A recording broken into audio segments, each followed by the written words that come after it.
The U.S. Army once released 2,000 camels into the American desert. Nobody rounded them up. For the next 70 years, cowboys reported seeing wild camels wandering Arizona, Texas, and California, and everyone just assumed they were crazy. They weren't. A dead outlaw spent 66 years touring America as a carnival attraction. Nobody knew he was a real corpse until a TV crew found out the hard way on camera. A U.S. Marshal arrested over 3,000 outlaws, never took a bullet in 32 years of service, and became the real-life inspiration for the Lone Ranger. Hollywood erased him completely. A gunfighter's poker hand became a permanent part of the English language because he sat in the wrong seat one afternoon in Deadwood. A dessert eaten by millions of people today exists purely because a small Wyoming town banned fun on Sundays. I spent weeks digging through military records, court documents, and newspaper archives from the 1800s to put this list together. These aren't legends. These aren't campfire stories passed down and exaggerated over generations. These are 25 documented, verifiable, source-backed facts about the Old West that sound completely made up.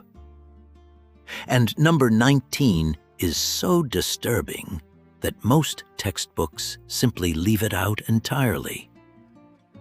Let's get into it. Number 1, the Camel Corps. In 1856, the United States Army bought 75 camels from the Middle East. This wasn't a joke.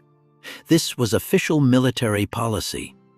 Secretary of War Jefferson Davis believed camels could outperform horses and mules in the deserts of the Southwest. Camels don't need water for days. They carry heavy loads. They handle heat that would kill a horse. The experiment actually worked. The camels crossed brutal desert terrain that horses couldn't survive. Soldiers who tested them wrote glowing reports. Then the Civil War happened. Jefferson Davis, the man who championed the camel program, became president of the Confederacy. Suddenly, his pet project was politically toxic. Funding disappeared. The Army had no idea what to do with 75 camels sitting in Texas.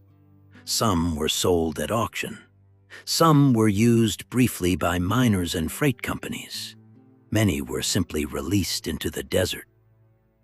For the next 70 years, ranchers and prospectors across Arizona, Texas, New Mexico, and California reported camel sightings. People thought they were losing their minds. Newspapers occasionally printed the sightings as jokes, assuming exhausted desert travelers were hallucinating from heat and dehydration. They weren't. Feral camels roamed the American Southwest well into the 20th century. A forgotten military experiment wandering free in the desert Hollywood never showed you. The last confirmed sighting of a wild camel in the American desert was reported in the 1940s. An entire species imported for a War Department experiment survived and bred in the wild for nearly a century before finally disappearing from the landscape completely. Number 2. The Dead Outlaw Sideshow. In 1911, an outlaw named Elmer McCurdy robbed a train. His total haul? $46. Lawman killed him shortly after. Nobody claimed his body, so the local funeral home did something bizarre. They embalmed him with arsenic, a technique so effective it essentially mummified him and put him on display for money. People paid a nickel to see the bandit who wouldn't give up. Then a traveling carnival bought the corpse. For the next several decades, Elmer McCurdy's actual mummified body toured the country as a sideshow attraction. Wax museums displayed him. Haunted houses used him as a prop. Nobody realized he was real. By the 1970s, his corpse ended up hanging in a funhouse ride at an amusement park in Long Beach, California, painted glow-in-the-dark orange, presumed to be a mannequin. In 1976, a television crew filming an episode of The $6 Million Man moved the prop for a scene. An arm broke off. Inside was human bone. Elmer McCurdy, dead since 1911, had been touring America as entertainment for 66 years before anyone realized he wasn't fake. He was finally buried in Oklahoma in 1977, with concrete poured over his coffin, specifically so nobody could dig him up again. Number 3. Bass Reeves, the real Lone Ranger. You know the Lone Ranger. White hat, white horse, mask, faithful companion. What you probably don't know is who might have actually inspired him. Bass Reeves was born into slavery in 1838. He escaped during the Civil War and fled into Indian Territory, where he lived among the Creek and Seminole nations and learned their languages. After the war, he became a deputy U.S. Marshal, one of the first black federal lawmen west of the Mississippi. Over 32 years, Reeves arrested more than 3,000 outlaws. He killed 14 men in the line of duty, and in over 3 decades of gunfights, manhunts, and violent confrontations, he was never once shot. Reeves was a master of disguise. He rode a white horse. He worked with a Native American tracking partner. Many of the criminals he captured were sent to a prison in Detroit, the same city where the Lone Ranger radio show first aired in 1933. Historians now believe Reeves is the closest real match to the fictional legend that generations of Americans grew up watching. The Lone Ranger was always played by a white actor. The man who may have inspired him was erased from the story completely. Number 4. Doc Holliday was a dentist. Doc Holliday, the deadliest gunfighter in the West, killer of dozens, terror of Tombstone. Here's what the movies don't tell you. John Henry Holliday graduated dental school in Pennsylvania in 1872. He was a legitimate licensed dentist who set up practice in Georgia. Then he was diagnosed with tuberculosis. Doctors gave him months to live. He moved west, hoping the dry climate would slow the disease. It didn't cure him, but it did buy him time. Time he spent gambling, drinking, and occasionally practicing dentistry when he needed money. The bloodthirsty gunslinger reputation? Mostly exaggeration. Historians can only confirm Holliday's direct involvement in a handful of shootings, including the infamous gunfight near the OK Corral. The dozens of kills attributed to him in legend simply aren't supported by the historical record. What actually killed the man too tough to die in a gunfight? Tuberculosis. Slowly, over 15 years, exactly as the doctors predicted, just later than expected.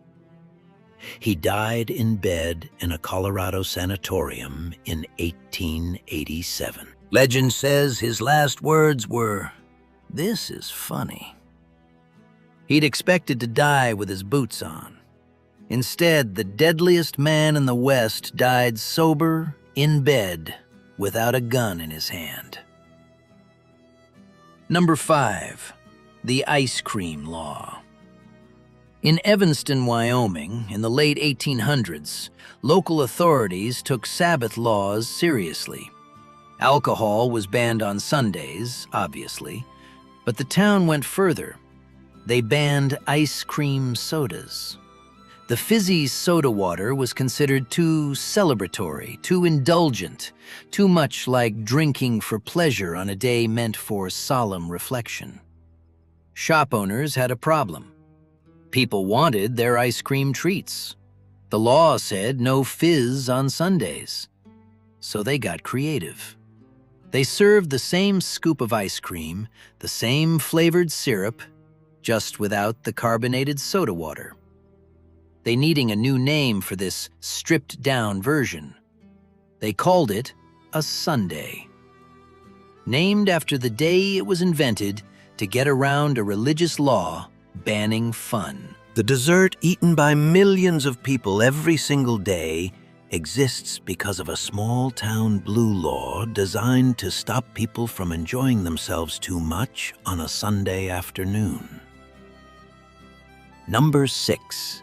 The Widowmaker Town. Delamar, Nevada had a population of about 1,500 people at its peak. The silver mines there were rich. Miners flocked to the town for work. There was just one problem nobody warned them about. The mill that processed the ore released enormous amounts of silica dust into the air. Fine, invisible particles that miners breathed in every single day for every shift for years. The dust destroyed their lungs from the inside. Silicosis wasn't understood yet. Miners just knew that men who worked the mill got sick, coughed constantly, and died young. Nobody connected it to the dust until it was far too late for hundreds of families. The death toll was so severe that Delamar earned a nickname that stuck: the Widowmaker. At one point, this town of 1,500 people was home to more than 400 widows. More than a quarter of the entire population had lost a husband to the same invisible killer floating silently through the air of a boom town that promised riches and delivered graves. Number 7. Cowboys wore bowler hats. Picture a cowboy. What's on his head? A wide-brimmed cowboy hat, right? That's what a century of movies has trained you to imagine. Here's the problem. For most of the actual Wild West era, the most popular hat among working cowboys wasn't the cowboy hat at all. It was the bowler hat. The same rounded, stiff hat you'd picture on a Victorian gentleman in London. Bowler hats were cheap, durable, and, crucially, they didn't blow off in strong wind the way a wide-brimmed hat did. For men riding horses at speed across open plains, that mattered. The iconic wide-brimmed Stetson cowboy hat did exist, but it wasn't the default look historians associate with the era. It became the dominant image later, largely because of Wild West shows and, eventually, Hollywood films that needed a hat silhouette audiences could recognize instantly from a distance. The real cowboy silhouette was far less cinematic than the one burned into pop culture. Function beat fashion, and bowlers won. Number 8. Most cowboys didn't carry guns. Every Western movie shows the same thing: a cowboy with a six-shooter strapped to his hip, ready to draw at any moment. Real cowboys were ranch hands. Their job was moving cattle, not gunfighting. Guns were heavy. They were expensive, often costing more than a month's wages. And carrying a loaded revolver while doing physical labor around spooked cattle was genuinely dangerous. Most working cowboys didn't carry a sidearm as daily equipment. When they did carry firearms, it was usually a rifle, kept for hunting or defending the herd from predators, not a pistol for quick-draw duels in the street. The gunslinger cowboy, quick on the draw, was a real archetype, but it described a small, violent minority, not the average worker spending 12 hours a day on a horse in the heat, doing exhausting, unglamorous labor. The Wild West wasn't a constant shootout. It was mostly just work. Number 9. The 30-year myth. Ask most people how long the Wild West lasted, and you'll get vague answers.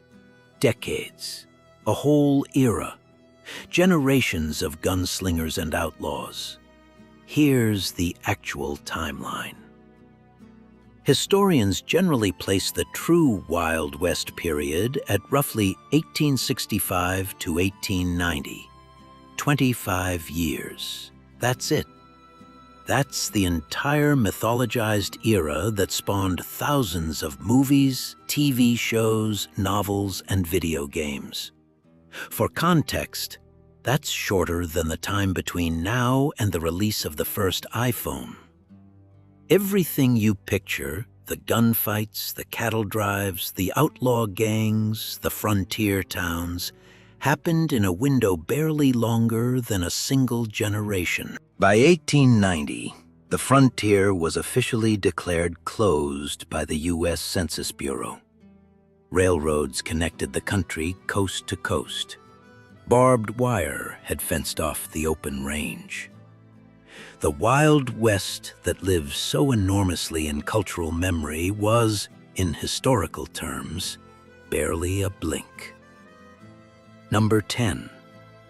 Jesse James's front yard grave.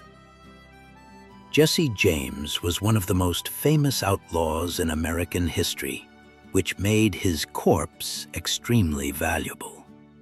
Grave robbers were a real threat. Souvenir hunters wanted pieces of famous outlaws, literally. There are documented cases of people digging up notorious criminals just to take bones or teeth as trophies. Jesse James's family knew this, so when he was murdered by Robert Ford in 1882, they didn't bury him in the town cemetery. They buried him in the front yard of the family farm in Kearney, Missouri, under close watch, where the family could keep an eye on the grave and stop anyone trying to dig him up in the night. He was eventually moved to a proper cemetery years later, once the danger of grave robbery had faded. Even in death, the most famous outlaw in the West couldn't rest in a normal grave. His own fame made him a target for exploitation, a pattern that would repeat with other outlaws whose bodies became attractions long after they stopped breathing. Number 11. The original lash law.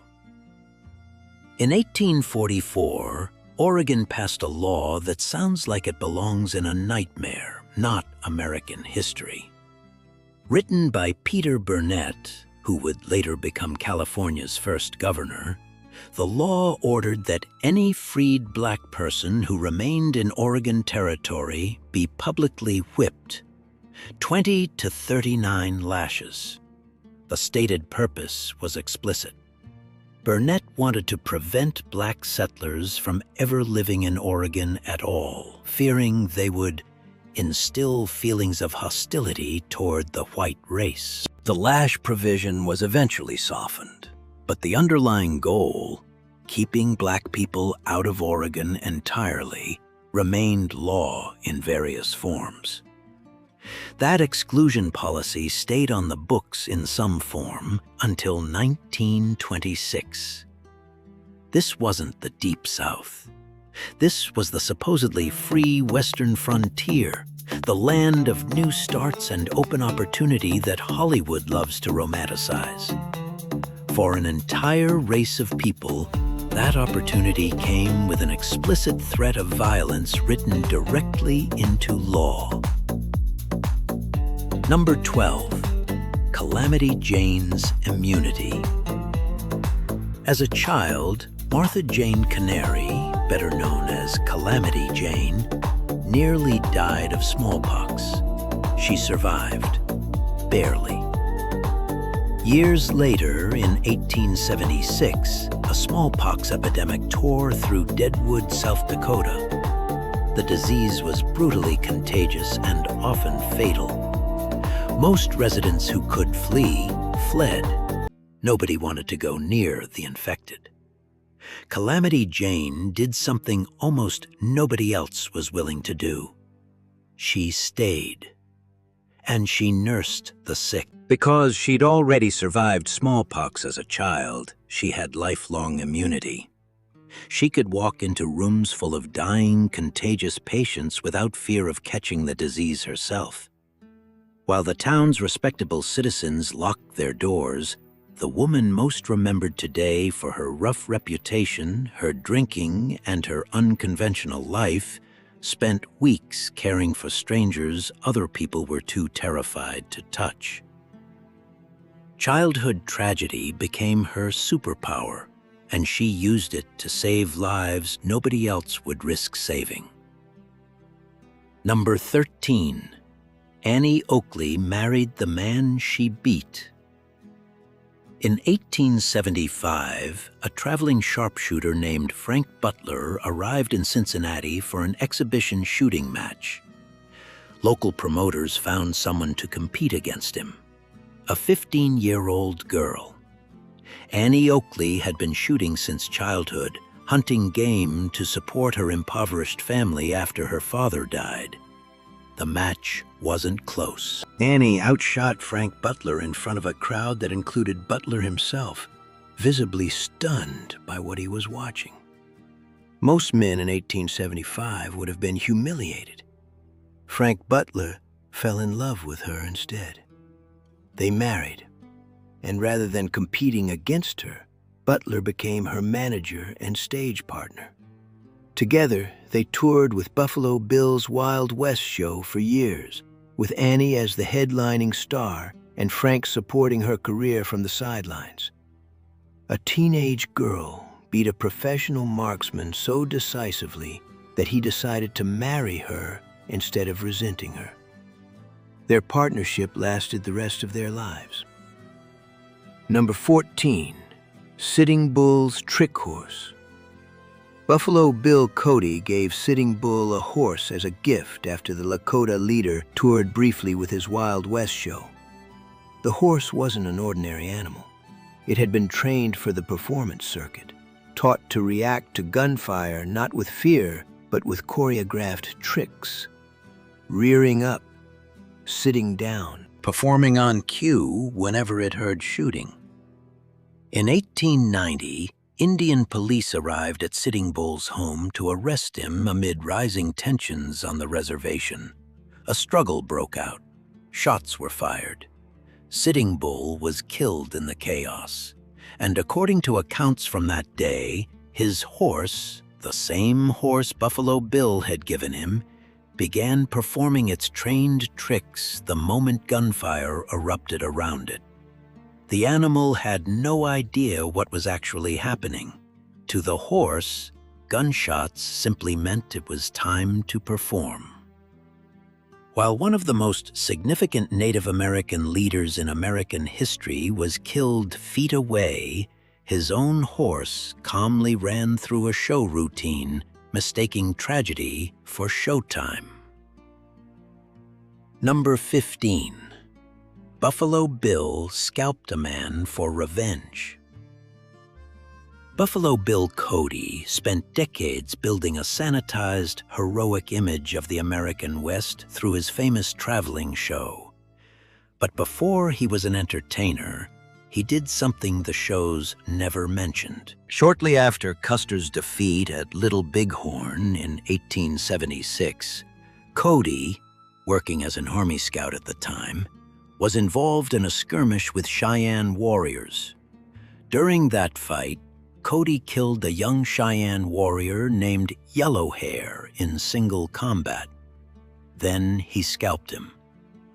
Cody publicly stated the act was revenge for Custer's death and he displayed the scalp as a trophy for years afterward, even referencing the act in promotional materials for his shows.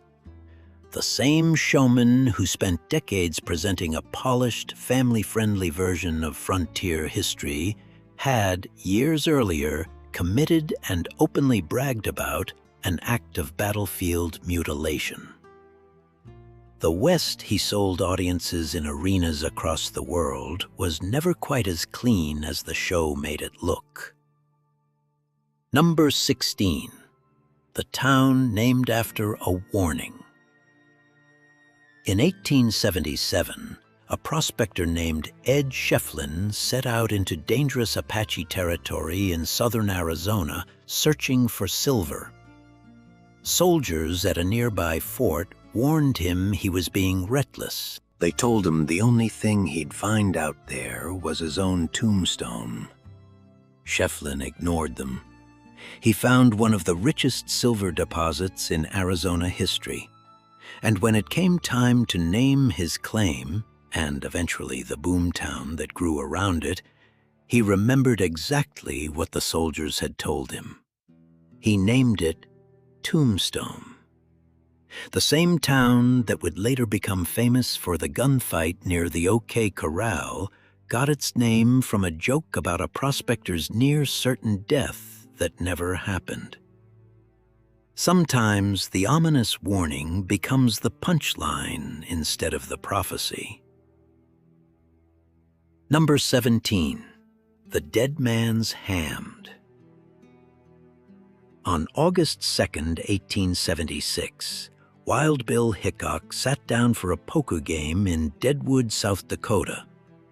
He normally sat with his back to the wall. Old habit for a man who'd made plenty of enemies as a lawman and gunfighter.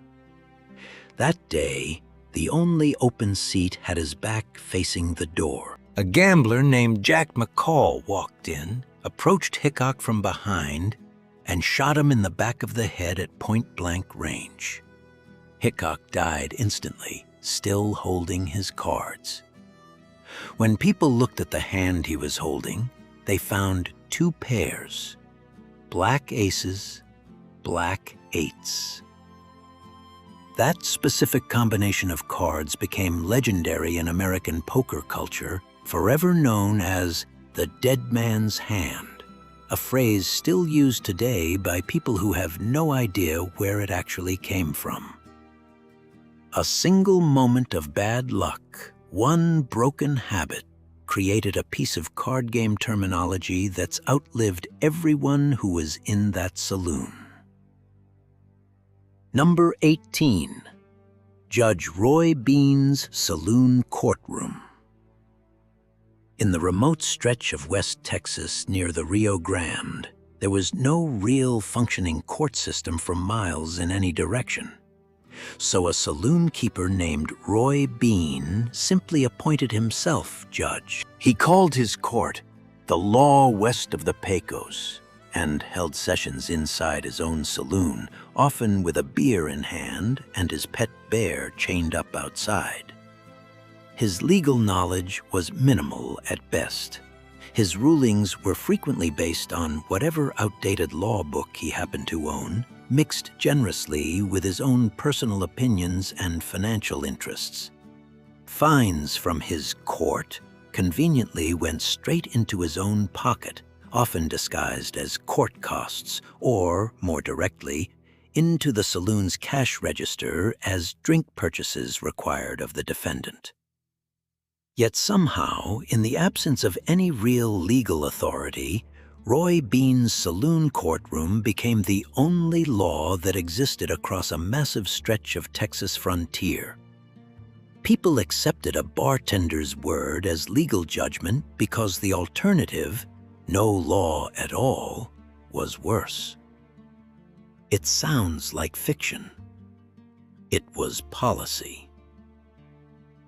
Number 19.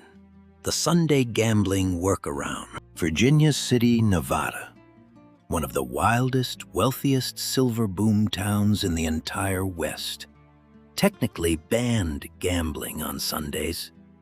Blue laws required a day of rest, Saloon owners were supposed to shut down their card tables and dice games for 24 hours out of respect for the Sabbath. Nobody actually stopped.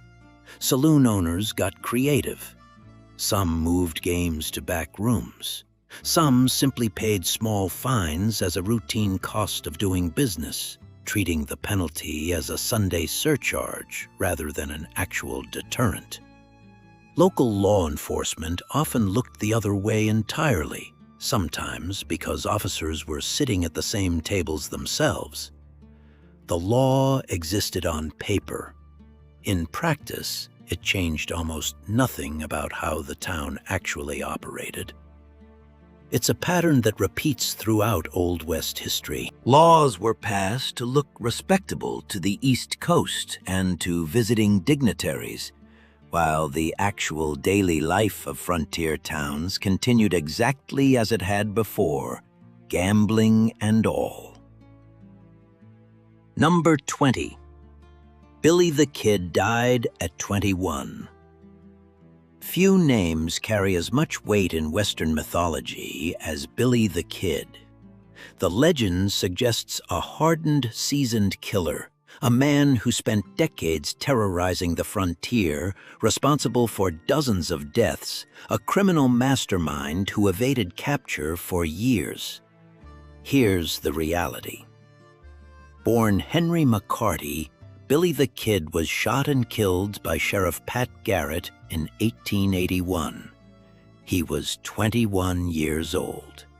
Historians now believe the number of people he actually killed was far lower than legend claims, likely somewhere between 4 and 8, not the wildly inflated numbers popular culture attached to his name. He packed an entire outlaw legacy, an entire cultural mythology that persists nearly a century and a half later, into a life that ended before most people today have even finished building a career. 21 years old, and his name still sells movie tickets. Number 21. McCurdy's 66-year tour. We already covered how Elmer McCurdy's mummified corpse ended up touring the country as a sideshow. Here's the detail that makes it even stranger. Throughout those 66 years, wax museums, haunted houses, fun houses, carnival midways, nobody bothered to verify what they were actually looking at. Museum curators handled the body. Haunted house operators repainted it, dressed it in different costumes for different decades of shifting horror trends. Amusement park staff moved it around like standard prop equipment, hanging it from ropes, propping it in corners. For 66 years, an actual human corpse passed through dozens of hands, dozens of businesses, dozens of paying audiences. And it took a television crew filming a science fiction show accidentally breaking off the arm during a routine prop adjustment to finally reveal the truth. Sometimes the most bizarre part of a story isn't the initial event. It's how long the world managed not to notice. Number 22. The Invisible Female Outlaws. Popular history remembers male outlaws by name: Jesse James, Billy the Kid, Butch Cassidy. Female outlaws mostly got erased despite genuinely existing and committing genuinely documented crimes. Pearl Hart robbed a stagecoach in Arizona in 1899, one of the very last stagecoach robberies in American history, occurring almost at the tail end of the entire Wild West era. She was caught, tried, and became something of a media sensation, specifically because a female stagecoach robber was considered so unusual that newspapers across the country covered her case extensively. Belle Starr ran with outlaw gangs for years, facing arrests for horse theft and harboring known criminals. These weren't rare exceptions erased entirely from the record, They were documented, arrested, tried in actual courts, and covered by actual newspapers of the era. Hollywood simply found men more marketable. The record says otherwise. Women robbed stagecoaches too. History just decided to remember the men. Number 23. Silicosis before anyone knew its name. We already covered Delamar, Nevada, and its devastating nickname, the Widowmaker.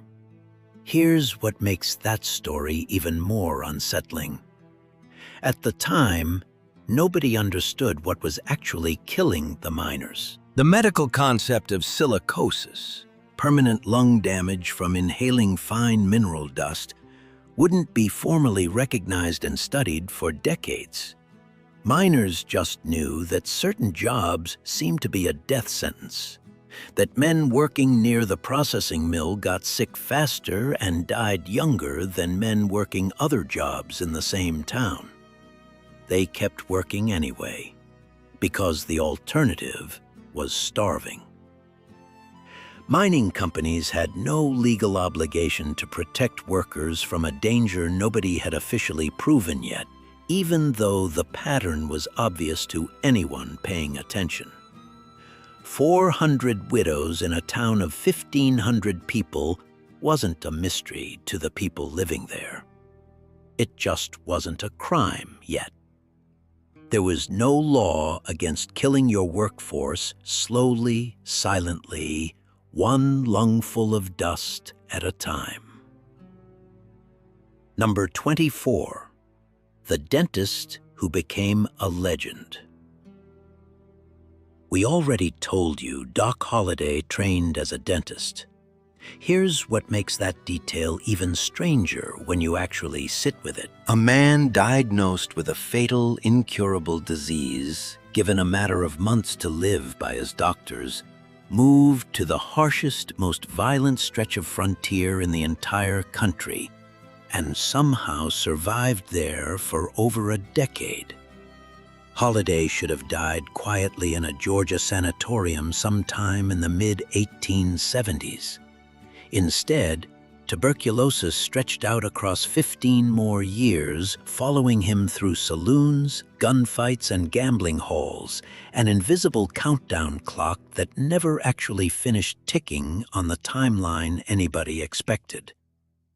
He became one of the most feared names in the West, not because he sought out violence, but because a man who already believed he had nothing left to lose has very little reason to back down from anybody.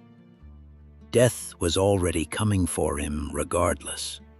That made him more dangerous than men with something left to protect. Number 25. The frontier that never existed. After everything, the camels, the corpses, the outlaws, the erased heroes, the deadly dust, the fake laws people quietly ignored, here's the final fact that ties it all together.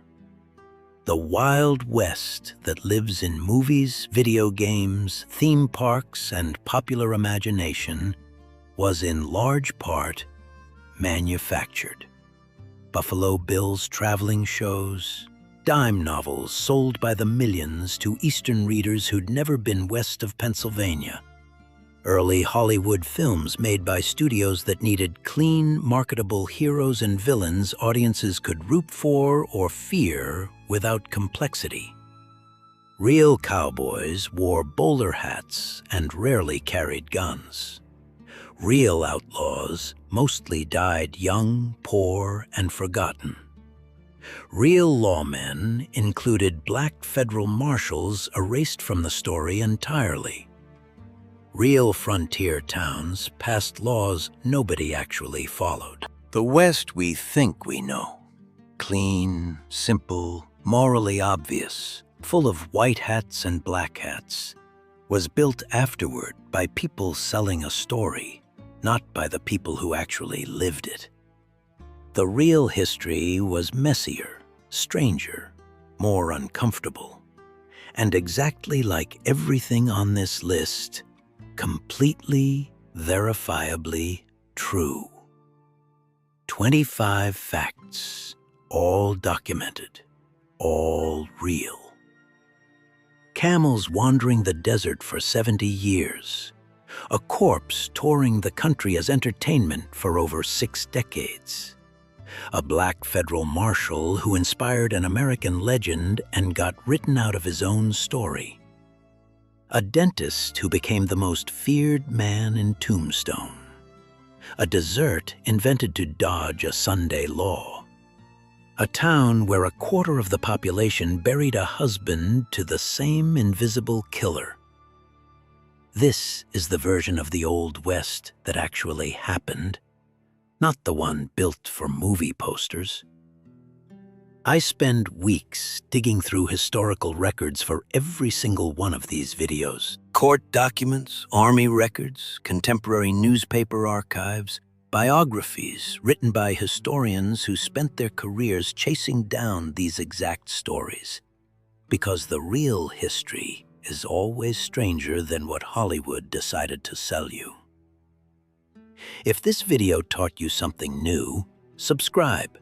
There's a lot more where this came from. Stories that never made it into the textbooks and definitely never made it onto the big screen. Drop a comment. Which fact on this list shocked you the most? I read every single one. See you in the next one.